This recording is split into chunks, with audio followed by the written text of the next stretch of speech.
Este video es patrocinado por mi ebook denominado Manual para entender la procedencia del amparo indirecto y que en estos momentos tiene un gran descuento por lanzamiento. Si estás interesado, aprovéchalo ya que este descuento solamente estará por poco tiempo. Para más información visita manual.aprendeamparo.com o ingresa al link que te dejaré en la descripción de este video.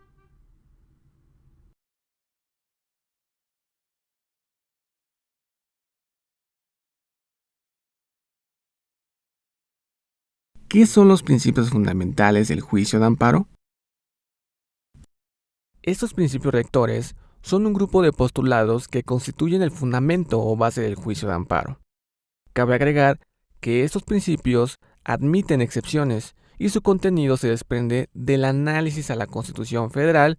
a la Ley de Amparo y desde luego a la jurisprudencia.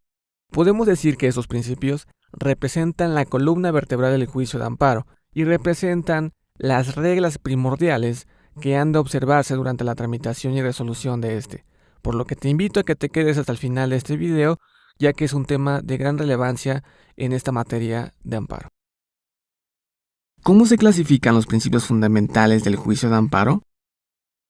Básicamente se habla de tres clases de principios, a saber, los atinentes al ejercicio de su acción.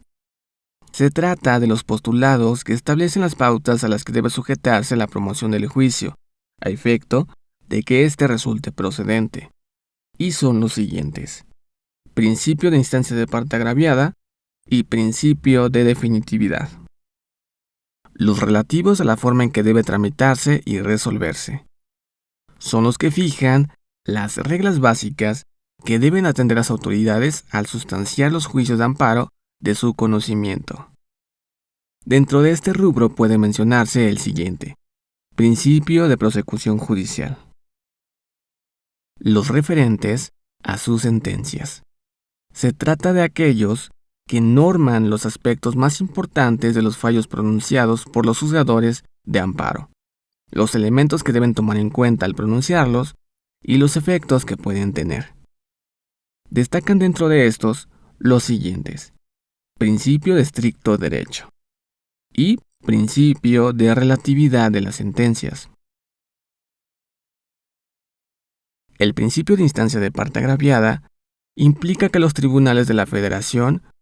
no pueden otorgar su protección de manera oficiosa, por lo que debe ejercer la acción de amparo la persona directamente interesada en obtenerla,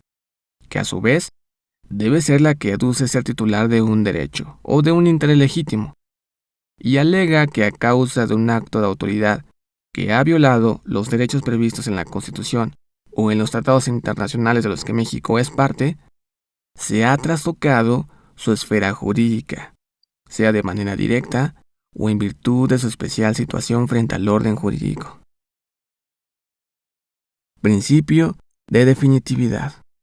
Respecto a este principio, se han hecho diversas consideraciones, tanto doctrinales como jurisprudenciales. Así, por ejemplo, el reconocido jurista Ignacio Burgoa estableció que el principio de la definitividad del juicio de amparo supone el agotamiento o ejercicio previo y necesario de todos los recursos que la ley que rige el acto reclamado establece para atacarlo, bien sea modificándolo, confirmándolo o revocándolo, de tal suerte que, existiendo dicho medio ordinario de impugnación, sin que lo interponga el quejoso, el amparo es improcedente. Así, en acatamiento a este principio, el quejoso, antes de promover el amparo, debe cerciorarse de que se han agotado todos los medios ordinarios de impugnación o de defensa que la ley de la que deriva el acto prevé. Principio de prosecución judicial. Este principio se fundamenta en el hecho de que el juicio de amparo deberá tramitarse por medio de un procedimiento jurisdiccional en el que se contemplen todas las etapas o formas del orden jurídico. Esto es, la presentación de la demanda, la contestación a través del informe justificado, el ofrecimiento, admisión y desahogo de las pruebas, el periodo para que las partes puedan alegar a su favor y finalmente obtener el pronunciamiento de sentencia. Este principio encuentra fundamento en el párrafo primero del artículo 107 de la Constitución Federal, al establecerse que el juicio de amparo se substanciará de conformidad a lo previsto en la ley de la materia, y se relaciona con el artículo segundo de la ley de amparo, al decir que cuando algún supuesto no se encuentre contemplado en dicha ley, se aplicarán supletoriamente el Código Federal de Procedimientos Civiles y, en su caso, los principios generales del derecho. Principio de estricto derecho. Este principio rector de las sentencias de amparo ordena que el órgano de control constitucional concrete su función jurisdiccional a examinar el acto o resolución combatidos a la luz de lo arguido por las partes en el juicio. Es dable mencionar que en la contradicción de tesis 396 de 2016 se estableció que la suplencia de la queja constituía una excepción al principio de estricto derecho, el cual regía en el juicio de amparo. Así, la suplencia de la queja, en opinión de Manuel Espinosa Barragán, puede definirse como: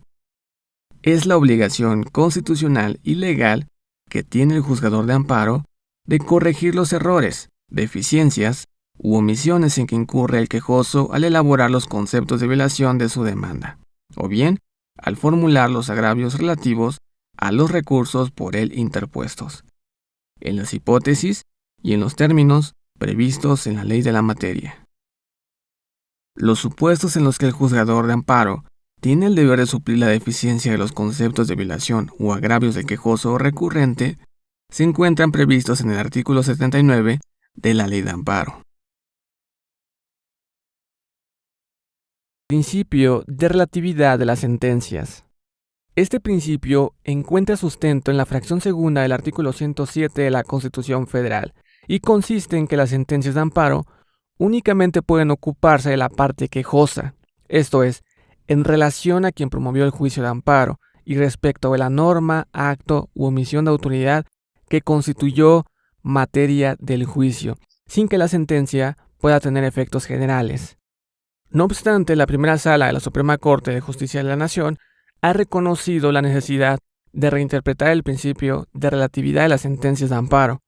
puesto que mantener la interpretación tradicional de dicho principio en muchos casos acabaría frustrando la finalidad sustantiva del juicio de amparo, esto es, la protección de todos los derechos fundamentales. Apuntó la Suprema Corte que la necesidad de dicha reinterpretación se ha hecho especialmente patente en casos recientes en los que la Suprema Corte de Justicia de la Nación ha analizado violaciones a derechos económicos, sociales y culturales, puesto que si se mantuviera una interpretación estricta del principio de relatividad, en el sentido de que la concesión del amparo nunca puede suponer algún tipo de beneficio respecto de terceros ajenos al juicio, en la gran mayoría de los casos sería muy complicado proteger este tipo de derechos en el marco del juicio de amparo, teniendo en cuenta que una de sus características más sobresalientes es precisamente su dimensión colectiva y difusa. Asimismo, ha dicho la Suprema Corte que con lo antes dicho no significa que la reforma constitucional de 10 de junio de 2011 haya eliminado el principio de relatividad, sino solamente que debe ser reinterpretado. Por ejemplo, al resolver el amparo en revisión 378/2014, la segunda sala ordenó a las autoridades responsables a que decidieran qué medida resulta más adecuada para poder brindar a los quejosos, en tanto son pacientes de VIH-Sida, un tratamiento médico apropiado a su padecimiento, ya sea mediante la remodelación del servicio clínico 4, en donde actualmente son tratados, o bien mediante la construcción de un nuevo pabellón hospitalario, de tal manera que con dicha concesión se benefició a todos los pacientes, presentes y futuros del hospital en cuestión, y no solo a los quejosos. Asimismo, al resolver el amparo en revisión 641/2017, la segunda sala determinó conceder la protección de la justicia federal para el efecto de que diversas autoridades de la Ciudad de México realicen las acciones necesarias en materia de protección ambiental, con el propósito de recuperar y restablecer el equilibrio ecológico de los canales del pueblo de San Andrés Mixquic, de manera que, con el saneamiento de tales ríos, se benefició a toda la comunidad y no solo a los quejosos. Todo esto significa que si bien los jueces y tribunales de amparo no pueden ordenar directamente en sus sentencias la protección de los derechos de personas que no fueron parte en el juicio, lo cierto es que resulta constitucionalmente admisible que al proteger a los quejosos, indirectamente y de manera eventual, se beneficie a terceros ajenos a la controversia constitucional.